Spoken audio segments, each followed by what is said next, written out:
What's going on, Jerome's? Taking a look at CBS Sports. Josh Edwards, the latest first-round mock draft, picking through what the Vikings did in the draft. Now, offensive line, I'm still in on O-line, and you know that I've been a big Wyatt Davis supporter. So the Vikings go a different direction on the offensive line, even with Davis on board. Woo!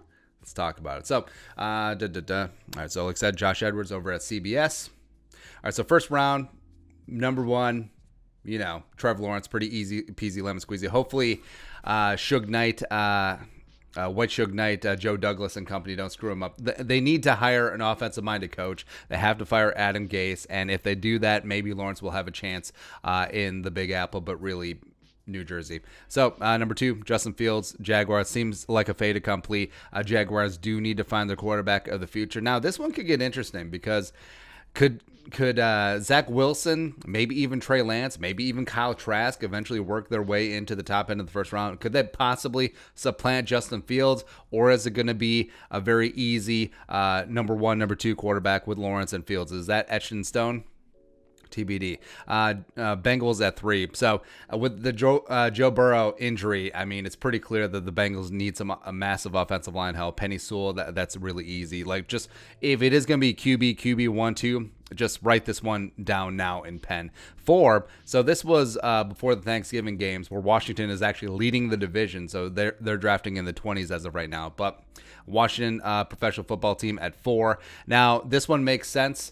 Getting a quarterback of the future. Dwayne Haskins was not Ron Rivera's guy, so they go a different route, picking up Zach Wilson, the pride of BYU. And now Alex Smith is looking damn good, and he could have a year or two left in him. So I think that Alex Smith being a mentor yet again to another guy who's going to take his job, a la Pat Mahomes in Kansas City, I think it makes a ton of sense there.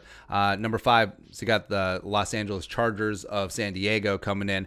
Greg Rousseau, first edge rusher off the board. Long, got a ton of potential, as well as putting him opposite of Joey Bosa. You like that. Potential Melvin Ingram replacement. Makes sense there. 6, Giants. So if Gettleman stays in power, which he might, you can see them going O-line here. I think they'll stick with Daniel Jones for one more year, but picking up Kwity Paye at this stage of the draft, where he is shooting up the boards, like him, he's doing phenomenal things with Michigan when they're actually playing this year. And also, you look at the Giants roster, man. Like, where is the edge presence? There is none. It's one of the big reasons why they're behind the 8 ball this year. So Kwity Paye headed to East Rutherford. There you go. Number 7. So picking up Patrick Surtain, first cornerback off the board. Now him paired up with AJ Terrell, the first round pick out of Clemson this year. I think that's a nice duo going forward. Also, I look around the NFC South. Man, you better have some good corners. And there's going to be a new GM. There's going to be a new head coach in Atlanta in all likelihood. So rebuilding the defense from the back to the front, that's a good step for them going forward. 8. Speaking of cornerback, so second corner off the board, Caleb Farley, Virginia Tech. He opted out this season, but I mean, his resume speaks for itself. Long, athletic, physical, and then also him with Trevon Diggs. It's phenomenal because the only team who can't pass on the Cowboys is the stupid Vikings, but not that I'm frustrated there. Number 9. So I like that the Dolphins go the fun route. So this is the pick that they get from the Texans. It's dropping because Deshaun is playing some phenomenal ball, but is what it is there. But getting Jamar Chase here, first wide receiver off the board, going at 9, and man, just a great another outside the numbers target for Tua Tagovailoa going forward. Plus him, Devontae Parker, Preston Williams. That's a nice trio. You like that? Number 10. I'm really good at counting today. So I got the Panthers up at 10, picking up Kyle Pitts. Now, they famously didn't spend a single draft pick on offense last year, but they're rectifying that this year. Kyle Pitts, the best tight end prospect in this draft, it pretty much head and shoulders, even though Freiermuth is pretty solid. But it's pretty clear that Pitts is that guy, just a huge red zone threat for Teddy, who has a decent trio of wide receivers themselves. Plus, McCaffrey back and healthy. I mean, this is going to be a fun team, man. This is going to be a fun. Plus, Joe Brady, if he sticks around for another year, working offense with Kyle Pitts. Come on, son. Come on. 11, So you got the Lions. Now, Lions, they would have loved if Pitts would have fell, although they do have Hawkinson, but just pairing them up as a nice like tight end duo, even though Pitts is basically just a big wide receiver, would have been great. But they go defense this time around. They really been lacking some leadership and some stability at that linebacker spot, but Micah Parsons coming out of Penn State, where how do you like this, where this draft is so stacked and also the quarterback tax pushing QBs up the board is that Micah Parsons just falls out of the top 10. So you get him, great leadership, likely a new staff in Detroit. Hopefully Patricia is going to be fired. Actually, as a Vikings fan, now keep Patricia as long as possible. Face 12. So you got the Niners picking up their quarterback, the future no pants for Trey Lance. Oh, pending what they do with Jimmy G, they could easily get out from underneath his contract, no muss, no fuss. So Lance may be starting day one, but I think putting him in the Shanahan scheme, which greatly leads him, greatly benefits if your quarterback has some mobility, especially on those play-action boots off a zone. So, I mean, Trey Lance has all the physical tools, has some mobility as well. I think he'd be a really nice piece for the Niners, which is kind of annoying, but yeah. 13. Patriots. So they miss out on Trey Lance. I think that if he would have fell, they certainly would have picked him up. I think that he's on the board outside the top 10.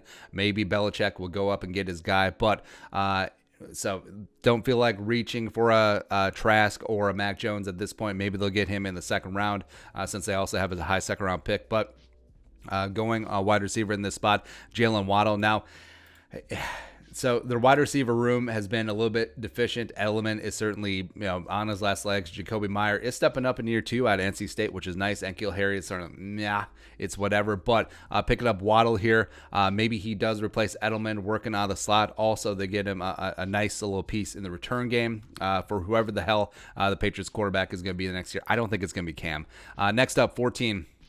So they got the Vikings going offensive line. And again, Wyatt Davis is on the board, but the Vikings go tackle in the spot, picking up Christian Darrisaw out of Virginia Tech. Now, he is rising up pretty fast up draft boards. Now, long, athletic.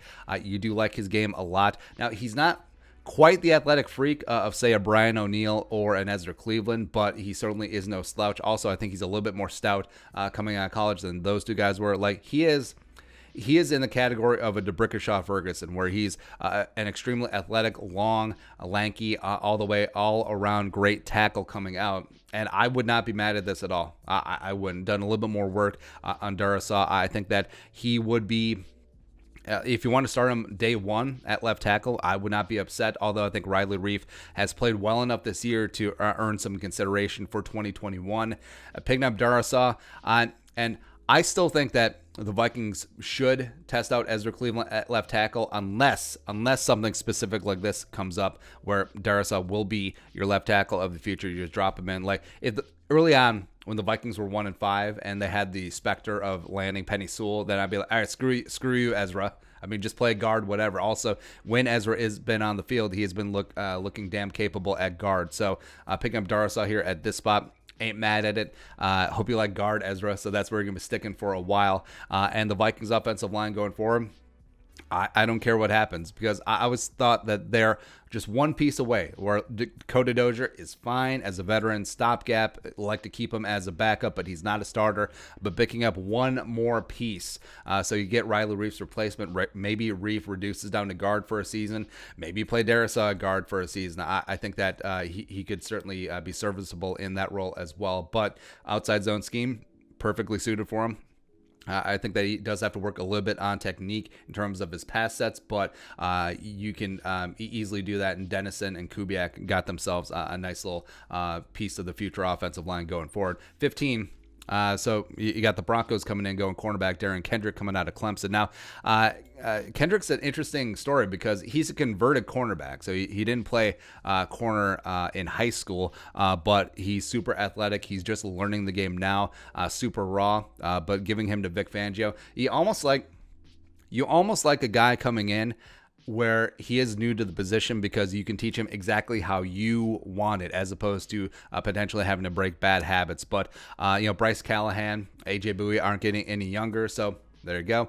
16, so the Bears picking up Wyatt Davis. Pretty easy pick there. Where, man, given the choice between Darrisaw and Davis, I mean, Davis is clearly the best interior offensive lineman in this draft. Darrisaw shooting up draft boards, though, but tackle is still more important than guard. I think that you could easily go either direction in the spot, though. Put Davis at guard, put Ezra at tackle, put Darrisaw at tackle, put Ezra at guard. So that's the nice thing about having positional flexibility with Ezra at this point. But yeah, the Bears' offensive line, you saw hot garbage. It is garbage. I think Whitehair is solid. I think James Daniels is a winner as well. But adding Davis to that mix does make sense in that regard. Then 17, sticking on the interior offensive line, picking up Creed Humphrey. So smart center for your smart quarterback. You already have Jamar Chase. So, I mean, let's go. Let's go Tua. 18, so you got the Ravens picking up Devonta Smith, where Lamar does need more playmakers on the outside because you do like Hollywood. Boykin is fine, but, I mean, Willie Snead and Dez Bryant, you're putting Dez Bryant on your roster because that's how bereft you are of wide receiver talent, and you won't give Devin Duvernay or James Prochet the time of day. But picking up Devonta, a big-time playmaker, let's go. Then also the Eagles at 19. So like we said, the Eagles could be picking top 5, or they could be picking almost near the 20s because of whoever wins the NFC East is going to drop in the draft. But it's whatever. At this stage, so the Eagles' offensive line is banged up, and also the secondary is a mess, but linebacker is also a big need as well. So picking up Owusu Koromora, who had great coverage skills, great leadership skills, could be that future Jeremiah Trotter for the reincarnated for the Eagles. 20. So you got the Cardinals, and it's always about offense with Arizona, even though Isaiah Simmons just fell in their lap last year. But Pat Freiermuth coming out of Penn State, where he is just a rock-solid, all-around great tight end prospect. He's a great blocker. He's a better blocker than Pitts. Also got the size. He's physical, will attack the ball, and I think that he's just a great pickup at this stage of the game for Kyler and Kingsbury and company. 21. So the Raiders' offensive line's been in flux. Brown's been dinged up and injured. That looks like a terrible signing. So getting a guy like Rashawn Slater, who is a physical monster, he is going to eat man gap for breakfast. They want to be big and physical up front. Also, I think Richie Incognito's career is done. So you could play Slater at tackle. You could play him at guard. I think that's a nice little piece here for Mike Mayock and John Gruden. $22. So the Bucks and their GM Jason Licht, he ain't afraid to go after small school offensive linemen. So picking up Dylan Reduns from NDSU. Of course, similar issues with Trey Lance is that they only played one game this year. Missouri Valley Conference, NDSU opted out for the rest of the season. But like we said, they're not afraid to go small school. You look at Alex Kappa, you look at Ali Marpet, and Reduns is a nice athlete. I think could reduce inside the guard potentially, as they're pretty set at tackle with Smith and Tristan Wirfs going forward. But I don't know if Tom Brady is going to be in Tampa next year, but whoever the quarterback's going to be, they do need some protection. 23, so the Colts. Now, you could easily see the Colts going quarterback here. Maybe a Mac Jones, maybe Trask, etc., but going Joseph Asai from Texas, where speed. Now, he is new to the game, still learning the nuances of it, but if you put him as a hand in the dirt defensive end as opposed to playing around with him as a linebacker, I think that would make a lot more sense. Reduces what he has to learn. You do get some Robert Mathis vibes, where you got speed, you got long arms, etc. Could be a really interesting addition there in Indy. 24, so Packers could go wide receiver here. Rondale Moore, Rashad Bateman one time, or the other LSU wide receiver, but they decide to go with the linebacker here, Dylan Moses, a thumper, leadership absolutely in the middle. He and Kamal Martin paired up with the two Smiths, a nice little linebacker core for Mike Pettin. 25. So edge rusher to the Browns has been a pretty standard one, but you like this one. So Jason Aweh from Penn State, where he hadn't really gotten the time of day, sitting behind last year at Penn State, but him paired up with Myles Garrett, he's got all the physical tools in the world. I think they certainly could get after that. 26.